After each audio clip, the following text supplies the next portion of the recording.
പ്രിയപ്പെട്ട അമ്മമാരെ, പെങ്ങന്മാരെ, ഭാര്യമാരെ, അച്ഛന്മാരെ, അമ്മാവന്മാരെ, ഇന്നിവിടെ നടക്കാൻ പോകുന്ന മഹാജാഥയെക്കുറിച്ച് പഞ്ചായത്ത് പ്രതിപക്ഷ നേതാവ് കേരള സിംഹം ശ്രീമാൻ ജോണി വെള്ളിക്കാല നിങ്ങളോട് സംസാരിക്കുന്നതാണ്.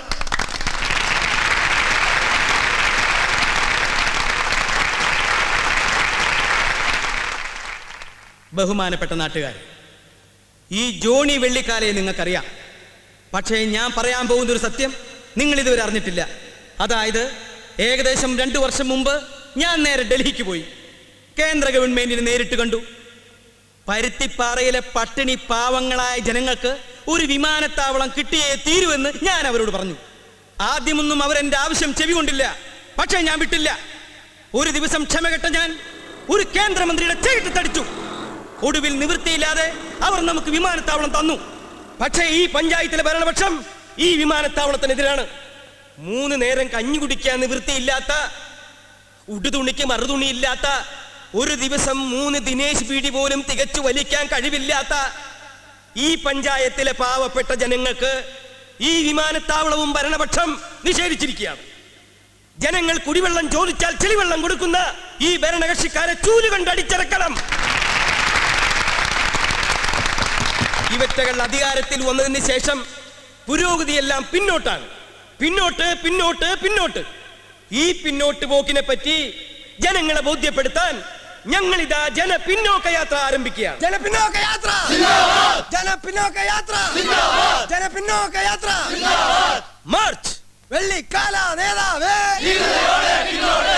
വെള്ളിക്കാല നേതാവേ, ജനപിന്നോക്ക യാത്ര. എന്തായി മോനെ? പേടിച്ചു പോയോ? ഇപ്പൊ ഇതിനകത്തുള്ള അപകടം ഇല്ലാത്ത പോകുമ്പോ എതിരാളികളെ പേടിപ്പിക്കാൻ. എന്തായി, പണം കിട്ടിയോ? ഇല്ല, ആധാരം വേണോന്ന് പറഞ്ഞു. രജിസ്റ്റർ ഓഫീസിൽ ചെന്നപ്പോ ഉടനെ ആധാരം കിട്ടില്ല എന്ന് പറഞ്ഞ്. അപ്പൊ അവിടെ പഞ്ചായത്ത് പ്രസിഡന്റിനെ കൊണ്ടൊന്ന് പറയിപ്പിക്കാൻ പോകുന്ന വഴിയാ. പോട്ടെ. പ്രസിഡന്റിന്റെ ദുർഭരണം അവസാനിപ്പിക്കുക, പ്രസിഡന്റിന്റെ ദുർഭരണം അവസാനിപ്പിക്കുക. ജനപിന്നോക്ക യാത്ര, ജനപിന്നോക്ക യാത്ര, പ്രസിഡന്റിന്റെ ദുർഭരണം അവസാനിപ്പിക്കുക.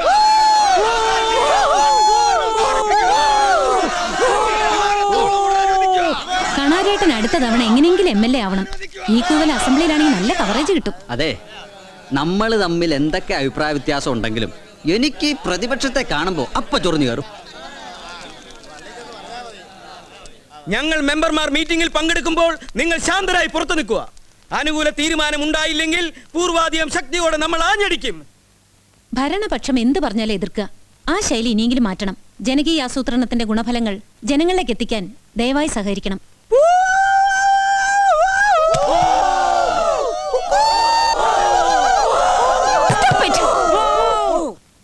ഞങ്ങളുടെ പിന്നോക്ക യാത്ര ഈ കണാരം കൂവി. താൻ പിന്നോട്ടാക്കണ്ടോ? കാൽ 2 മേപ്പോട്ടാക്കി ജാഥ നടത്ത്. ഞങ്ങൾ കൂവാതിരിക്കാം. ഞങ്ങൾ തുണി അഴിച്ചിട്ട് ജാഥ നടത്തും. അത് ഞങ്ങളുടെ ഇഷ്ടം. പ്രതിപക്ഷ ബഹുമാനം എന്നൊന്നും നിങ്ങൾക്കില്ല. ഞങ്ങൾ മുന്നോട്ട് വെച്ചിട്ടുള്ള ഒരാവശ്യവും നിങ്ങൾ ഇതുവരെ അംഗീകരിച്ചിട്ടില്ല. എന്നിട്ട് പറയുന്ന കേട്ടില്ലേ എല്ലാവരും സഹകരിക്കണമെന്ന്. ആവശ്യം ന്യായമാണെങ്കിൽ അംഗീകരിക്കും. അംഗീകരിച്ചിട്ടില്ല. പശുക്കൾക്കൊരു കൃത്രിമ ബീജ സങ്കലന കേന്ദ്രം തുടങ്ങണമെന്ന് ഞാൻ എത്രയോ വട്ടം അപേക്ഷിച്ചു. നമ്മുടെ നാട്ടിലെ പാവപ്പെട്ട പശുക്കൾ 1.5 കിലോമീറ്റർ നടന്നു നിന്നിട്ടാണ് ഇപ്പൊ ബീജ സങ്കലനം നടത്തുന്നത്. എനിക്ക് ഇത്തിരി വിഷമമുണ്ട്. തനിക്ക് അത്ര വിഷമമുണ്ടെങ്കിലേ താൻ സ്വന്തമായിട്ടൊരു ബീജസങ്കലന കേന്ദ്രം തുടങ്ങും. എന്നിട്ട് ആ വിവരത്തിന് പശുക്കൾക്ക് കത്തെഴുത്. പ്രിയപ്പെട്ട പശു, ഞാനൊരു കേന്ദ്രം തുടങ്ങി, വന്ന് ബീജസങ്കലനം നടത്തിട്ട് പറ്റുമെന്ന്. എന്തേ? അങ്ങനെയാണെങ്കിൽ പട്ടികൾക്ക് ഒരു കേന്ദ്രം താനും തുടങ്ങണോ? നാറി സംസ്കാരം ഇല്ലാത്ത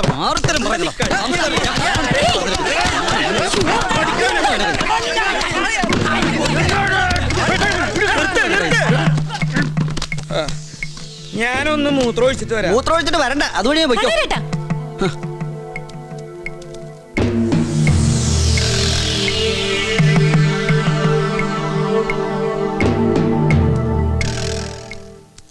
സൗജന്യമായി കമ്പ്യൂട്ടർ പഠിപ്പിക്കാനുള്ള പദ്ധതി, ഗ്രാമീണ കലാമേള, കുളവും കിണറും നന്നാക്കൽ, ഇതൊക്കെയാണ് നമ്മുടെ മുമ്പിലുള്ള അടിയന്തര പ്രശ്നങ്ങൾ. എന്ന് ആര് പറഞ്ഞു? വിമാനത്താവളം എത്രയും പെട്ടെന്ന് വേണം. അതാണ് അടിയന്തര പ്രശ്നം.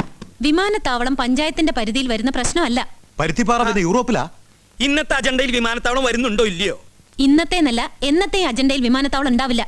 എങ്കിൽ ഞങ്ങൾ ഈ മീറ്റിംഗ് ബഹിഷ്കരിക്കുന്നു. വിമാനത്താവളം സിന്ദാബാദ്, വിമാനത്താവളം സിന്ദാബാദ്, വിമാനത്താവളം സിന്ദാബാദ്, വിമാനത്താവളം സിന്ദാബാദ്, വിമാനത്താവളം സിന്ദാബാദ്, വിമാനത്താവളം സിന്ദാബാദ്.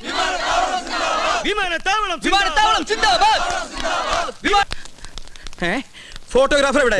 ഇവിടെ ഉണ്ട്. താൻ ഈ കല്യാണ പെണ്ണിനെ പോലെ പിന്നിൽ കുനിങ്ങി കുനിങ്ങി നിൽക്കണ്ട, എന്റെ കൂടെ ഒപ്പം നിൽക്ക്. എവിടെ?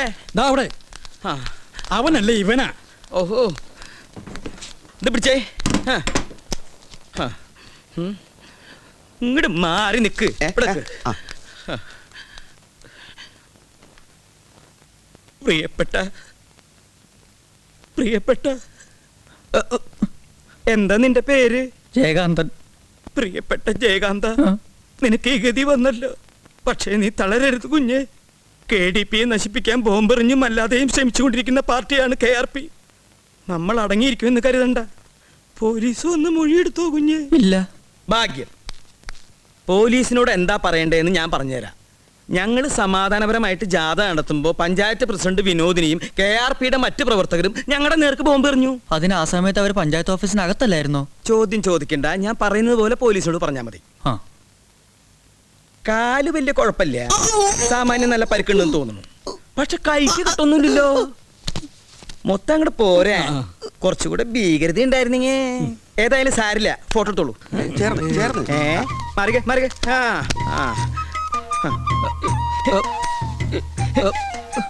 നല്ല വെയിറ്റ്.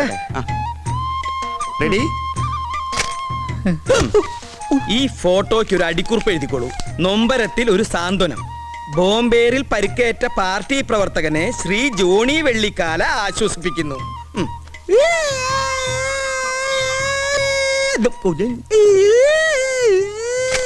ഓക്കെ, ഇതിന്റെ അടിക്കുറിപ്പ്: പരിക്കേറ്റ പാർട്ടി പ്രവർത്തകനെ കണ്ട് വെള്ളിക്കാല പൊട്ടിക്കരയുന്നു. ശ്രീ വെള്ളിക്കാല. ഇപ്പൊ ഇത് രണ്ടും മതി. ഇനി ഇവന്റെ മുഖം മാത്രം ഒന്ന് എടുത്തേ. അത് വേണോ? വേണം. പേപ്പറിൽ കൊടുക്കാനല്ല.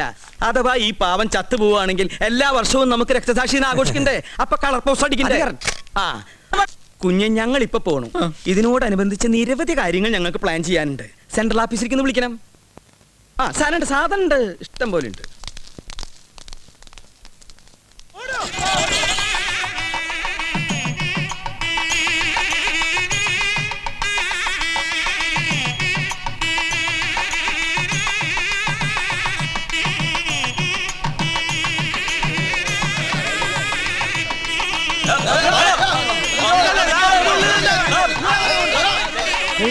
ഇവനെവിടെ പോയി? ശരി, മണവാളന്റെ പിന്നിലും മണവാട്ടിലട നിക്കണ്ടേ? നീ നിന്നെന്ന് വിട്ടില്ല. നീ എങ്ങനെ നിന്നാലും പിടിച്ചു പണ്ടാറടങ്ങാൻ ഈ മാറി.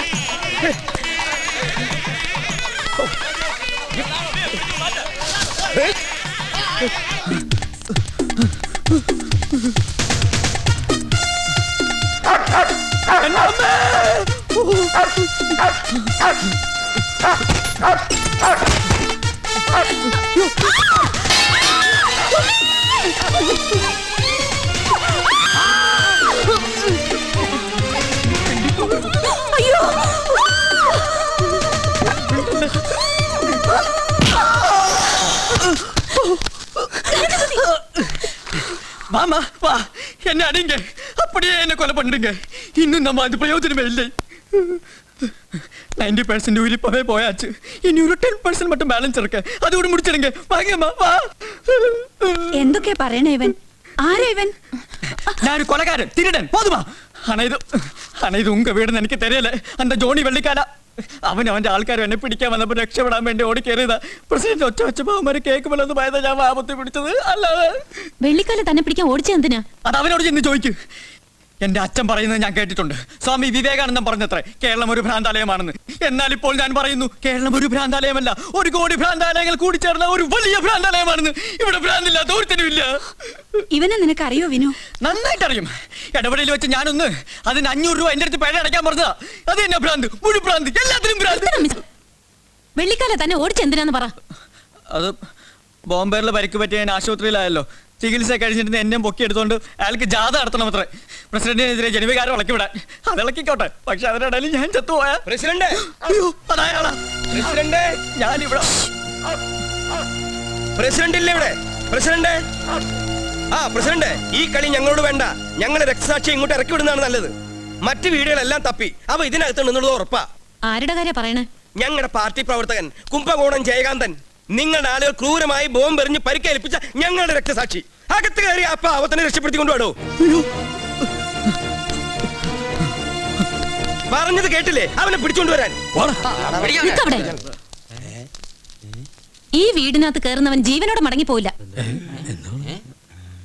ചോരയിൽ കുരുത്തവരാണ് ഞങ്ങൾ. ഞാനും ഏതാണ്ട് അങ്ങനെയൊക്കെ തന്നെ കുരുത്തതാ. ഞാൻ 1 മുതൽ 5 വരെ എണ്ണും. അതിനു മുമ്പ് പിരിഞ്ഞു പോയില്ലെങ്കിൽ ഇവിടെ ഒരു ബോംബ് വീണ് പൊട്ടും. നിങ്ങൾ ഏർപ്പാട് ചെയ്ത ആളുകൾ നിങ്ങളുടെ ജാഥയ്ക്ക് നേരെ എറിഞ്ഞു പോലുള്ള കള്ളബോംബൊന്നുമല്ല.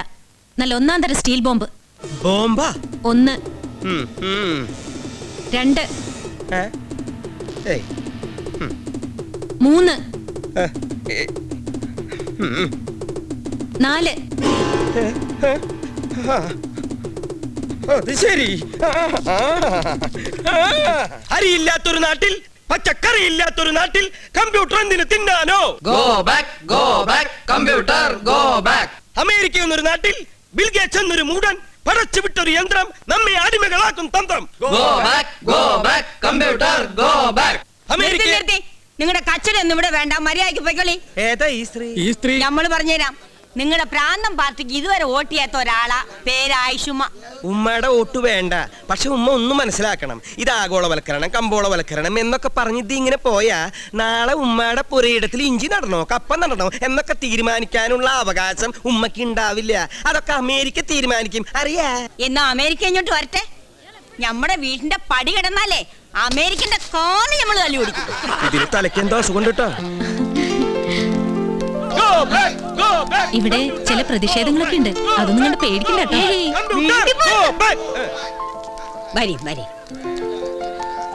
ഉദ്ഘാടനം സ്വാധീനാണ്. അയ്യോ ഞാനോ? സ്റ്റുഡന്റ് ആണെങ്കിലും ഇവിടെ ടീച്ചറല്ലേ. ആയിക്കോട്ടെ.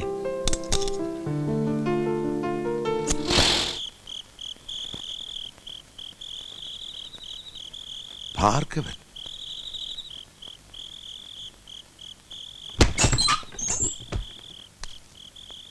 എന്താ ഭാർഗവ? ആദ്യം എന്റെ വീടവൻ കൈയടക്കി. 2 ദിവസം മുമ്പ് അവൻ എന്നെ ഒലക്ക കൊണ്ടടിച്ചു. ജയകാന്തനോ? പിന്നെ ആരാ? ഞാൻ നിങ്ങളെ സഹായിക്കുന്നുണ്ടെന്ന് അവൻ അറിഞ്ഞു. അവനെ തുരത്തിയില്ലെങ്കിൽ അപകടമാണെന്ന് പറഞ്ഞിട്ട് നിങ്ങൾ കേട്ടില്ല. എന്റെ ബിസിനസ് പൊളിഞ്ഞു, ജീവിതം തൊലഞ്ഞു. 2 ദിവസമായി ഞാൻ എണ്ണപ്പാത്തി കിടക്കുകയായിരുന്നു. കേട്ടോടെ നീ ഇതൊക്കെ? എനിക്കിപ്പോ അറിയണം നീ ഹൈദരാബാദിൽ പോകുന്നുണ്ടോ ഇല്ലയോ എന്ന്. എനിക്കിപ്പോ കേറി കിടക്കാനൊരു സ്ഥലം പോലുമില്ല. ഇറങ്ങി വാ. വേഗം വാ. ഇത് പിടിക്കേ. അതിങ്ങതാ ഒറ്റ അടി ഞാൻ മാലെടുക്ക്. പലക ഇവിടെ. ഇത് ഞങ്ങളുടെ പാർട്ടി ചിഹ്നമാണ്, കോഴിമുട്ട. ഇതുണ്ടാക്കാൻ കുറച്ച് സമയമെടുത്തു, അതുകൊണ്ടാണ് വൈകിയത്. ഇത് സ്വീകരിക്കൂ. എന്താ ഇതൊക്കെ? ആദ്യം ഇത് സ്വീകരിക്കും നമ്പ്യാരെ. പിടിക്കൂ. കമ്പ്യൂട്ടർ ക്ലാസ് പൊളിച്ചു തന്നതിന് സെൻട്രൽ കമ്മിറ്റിയുടെ ഉപഹാരമാണ് ഇതെല്ലാം. പ്രതിപക്ഷമായി ഞങ്ങൾക്ക് സാധിക്കാത്തത് നമ്പ്യാർക്ക് സാധിച്ചു. ബാലകൃഷ്ണൻ നമ്പ്യാർ സിന്ദാബാദ്. ബാലകൃഷ്ണൻ നമ്പ്യാർ സിന്ദാബാദ്. ബാലകൃഷ്ണൻ നമ്പ്യാർ. അമ്മ ഉറങ്ങുക. ഓക്കെ, ഇനി അങ്ങോട്ട് നമ്പ്യാരെ കൂടെ ഞങ്ങളുണ്ടാവും, ഞങ്ങളുടെ കൂടെ നമ്പ്യാരും. അങ്ങനെയാണെങ്കിൽ ഒരു കാര്യം ഞാൻ പറയാം. കുംഭകോണത്ത് നിന്ന് വന്ന ജയകാന്തൻ നമ്പ്യാർ മുതലാളിക്ക് വൻ ഭീഷണിയായി മാറിയിരിക്കുക. അതെ, ഞങ്ങൾ അതിനെപ്പറ്റി സംസാരിച്ചോണ്ടിരിക്കുന്നു. പഞ്ചായത്ത് പ്രസിഡന്റാണ് അവന്റെ പുറകിൽ. ഓഹോ, എങ്കിൽ പിന്നെ അവൻ അവസാനിപ്പിച്ചിട്ടുണ്ട് കാര്യം. ജാഥയ്ക്ക് വരാതെ നമ്മളെ ചതിച്ചവനല്ലേ ഈ ജയകാന്തൻ? അതെ, അവൻ തന്നെ. നമ്പ്യാർ മുതലാളിയുടെ ആ നിൽക്കുന്ന മകളെ അവൻ തട്ടിക്കൊണ്ടു പോകത്രേ. ഓഹോ, അത്രയ്ക്കായോ? നമ്പ്യാർ മകളെ തൊട്ട് കളിച്ചാൽ അക്കളി തീക്കളി ജയകാന്ത. നമ്പ്യാർ മകളെ തൊട്ട് കളിച്ചാൽ അക്കളി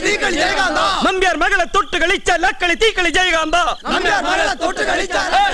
അമ്മ ഉണരും. ഞങ്ങൾ ഉണർന്നു കഴിഞ്ഞു. ഞങ്ങളുടെ പാർട്ടി ഇതുവരെ ഒരു ലക്ഷ്യബോധമില്ലാതെ മുന്നോട്ട് പോവുകയായിരുന്നു. ഇപ്പോഴൊരു ലക്ഷ്യമായി. ഈ നിമിഷം മുതൽ ഈ വീട് ഞങ്ങൾ ഏറ്റെടുക്കുകയാണ്. ബാലകൃഷ്ണൻ നമ്പ്യാർ നമ്മുടെ നമ്പ്യാർ. നമ്മുടെ നമ്പ്യാർ ബാലകൃഷ്ണൻ നമ്പ്യാർ.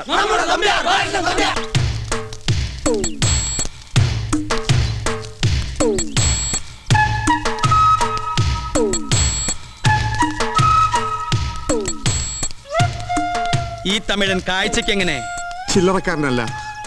ആയുധങ്ങൾ വല്ലതും? പുറമെ ഒന്നും കണ്ടില്ല. കുറച്ചായുധങ്ങൾ ഈ ജയകാന്തന്റെ കയ്യിൽ തന്നെ ഉണ്ടല്ലോ. ഓക്കെ, നമ്മുടെ മുമ്പിലുള്ള ചോദ്യം ഇതാണ്. അന്തിമമായ ഒരു പോരാട്ടം വേണോ, അതോ വിരട്ടി ഓടിച്ചാൽ മതിയോ? ഓടിച്ചാൽ മതി, പക്ഷെ പിന്നീട് ഒരിക്കലും മടങ്ങി വരാത്ത ഓട്ടമായിരിക്കും. അതെ, ഇനിയൊരു തമിഴനും വാളയാർ അതിർത്തി കടക്കരുത്. ശത്രുവിന്റെ ശക്തി അറിയാനായിരിക്കും ഈ തമിഴൻ ഒറ്റയ്ക്ക് വന്നത്. പിന്നെ ഫോൺ ചെയ്ത് ഗുണ്ടാ സംഘത്തെ ഇറക്കിയാൽ മതിയല്ലോ. ഫോൺ ചെയ്യാൻ അവന്റെ നാവ് പൊങ്ങിയാലല്ലേ? അവന്റെ തമിഴ് പരിപ്പ് കേരളത്തിൽ വേവിക്കാൻ ഈ വെള്ളിക്കാലം സമ്മതിക്കില്ല. ജബാറെ ബോംബിന്റെ സ്റ്റോക്ക് എങ്ങനെ? ബോംബ് വേണോ? ഒറിജിനൽ അല്ല, പേടിപ്പിക്കുന്ന ബോംബ്. അത് നമുക്ക് ആഫീസിൽ നിൽക്കാം. എങ്കിൽ നീ ഒന്നും ആലോചിക്കാനില്ല, പുറപ്പെടുക തന്നെ. ആനക്കാരൻ മുംബൈ. അയ്യോ എന്റെ കാലൊളുക്കിരിക്ക. താനില്ലാതെ തമിഴിന് ഞങ്ങൾ എങ്ങനെ തിരിച്ചറിയും? ആ കിട്ടോട്ട് പോയാ പറ്റൂ. എനിക്ക് ആനയെ കുളിപ്പിക്കണ്ടേ? ആനയെ ഞാൻ കുളിപ്പിച്ചോളാം മുതലാളി. അത് നിന്നോട് പോകാനാ പറഞ്ഞേ. ഭാർഗവനും വന്നാൽ ഇപ്പൊ തന്നെ വീട്ടിൽ കയറി താമസിക്കാം. ഞാൻ വരുന്നുണ്ട്. ഓക്കെ, ചലോ ഓപ്പറേഷൻ തമിഴ്. ചലോ ഓപ്പറേഷൻ തമിഴ്. ഓടാ കഴുതേ. ഓ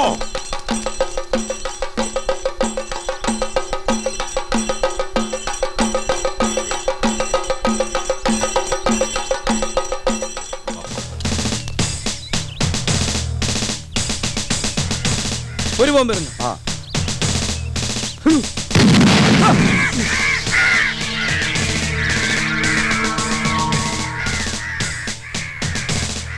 ഇതാണോ ആ തമിഴൻ? അതെ ഇവൻ തന്നെ. എന്നാ ഞാൻ പോട്ടെ. പോകരുത്, ഇവന്മാരെ ഞാൻ കൈകാര്യം ചെയ്യുന്നത് താനും കൂടെ കാണണം. എനിക്ക് ആനയെ കുളിപ്പിക്കാനുള്ളതാ. ആന തന്നെ കുളിച്ചോളും. പിണ്ടന്മാരെ നമ്പ്യാരുണ്ട്. എന്താ ഇവിടെ ഒരു ശബ്ദം കേട്ടത്? അതൊരു സാമ്പിൾ വെടിക്കെട്ട. 1 മുതൽ 5 വരെ ഞാൻ എണ്ണും. ஏன் 5க்கு மேல அவருக்கு என்ன தெரியாதா? അതിനു മുമ്പ് ഈ പരട്ട തമിഴിനും കൊണ്ട് ഇവിടെ നിന്ന് ഇറങ്ങിക്കോണം. അതെന്താ? ചോദ്യം ചോദിക്കണ്ട. തൃക്കോടി കുടുംബത്തിനോടാ നിന്റെ കളി. ഒരു ബോംബ് കൂടി അറിയടാ. இன்னைக்கு என்ன தீபாவளியா? എനിക്കൊന്നുമേ പുരിയില്ലണ്ടേ. நீ என்ன சின்ன பையன் மாதிரி ட்ரௌசர் போட்டுட்டு பெரிய பெரிய வேலைலாம் செய்யற? உனக்கு என்ன வேணும்? എണ്ണ ഇവിടെ ആർക്കും വേണ്ട. ജബാറെ, നിനക്ക് കുറച്ച് തമിഴ് അറിയാലോ. തമിഴിനോട് സംഗതി പറ. இது யார் தெரியுமா? கேரளா சிங்கம். வாழை காணோம். വാല உடனே ஓடிப்போ, இல்லைங்க உயிருக்கு ஆபத்து. ஐயோ മോനെ തമിഴാ, കേരളത്തോട് കളിക്കണ്ട. കേരളവും ബംഗാളും ബുദ്ധിജീവികളുടെ നാടാ. നിന്നെ പോലെ കഴുതപ്പാല് കുടിച്ച് വളർന്നവരല്ല ഞങ്ങള്. മുല്ലപ്പെരിയാർ അണക്കെട്ടിന്ന് നീ വെള്ളം മോഷ്ടിക്കും അല്ലടാ. അന്ന് മുതൽ ഒരു തമിഴിനെ കൈ കിട്ടാൻ വേണ്ടി ഞാൻ കാത്തിരിക്കായിരുന്നു. என்ன சொல்றாரு இவரு? ഇയാൾക്ക് എന്താ ഭ്രാന്തുണ്ടോ? ഇങ്ങനെ ആരുടെ വെള്ളം ഓടിച്ചിട്ടില്ല. ഒരു കാര്യമില്ലാതെ ചുമ്മാ കയറുമെന്ന് പിച്ചും പെയ്യും പറയുന്നു. തൃക്കോട്ടൂർ വീട്ടുകാരോട് ഞാൻ എന്ത് ചെയ്യുന്നേ പറയുന്നേ? ഒരു ബോംബും കൂടി അറിയടാ.